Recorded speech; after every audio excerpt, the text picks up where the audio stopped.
Today we are going to make a simple, easy pickled beet recipe. And this is one that goes just in your refrigerator. You do not have to can it. So it's only good for like 2 or 3 months, but it's great for the holidays. You put a little of this red stuff on your plate and it will just make your meal pop.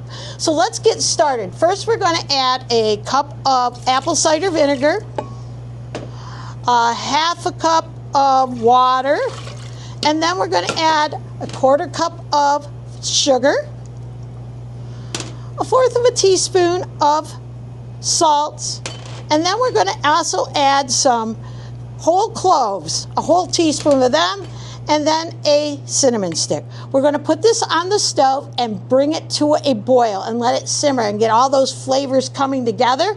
And then after we've done that, we are going to add some beets, the highlight of the recipe. So we've added our beets. We're going to put them back on the stove and let them simmer for a few minutes just to get everything going inside, get all those juices flowing.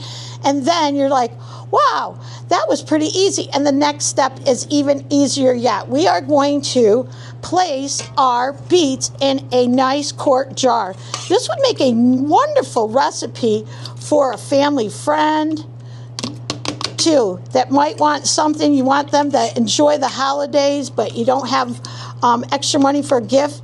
Food's always a gift that everybody loves. So we're just going to put our beets in here like that. It's nice to have a funnel, but if you didn't have a funnel, you can make do without it. And we're going to fill that up. You might as well let the cinnamon stick go in there too for a little extra added flavor. And beets are awesome things, even for your health. They have a ton of antioxidants in them. So you're giving your friends a nice gift that helps them stay healthy during the winter. And then all you have to do is put a top on it. Maybe put a label on here, telling the date, so that way you remember it's good for 2 or 3 months in the refrigerator. Remember, this is a refrigerator beet. It needs to be stored in the refrigerator. Pop it open when you want to add it to a sandwich or maybe put it on a salad and enjoy. Pickled beets are awesome for the holidays.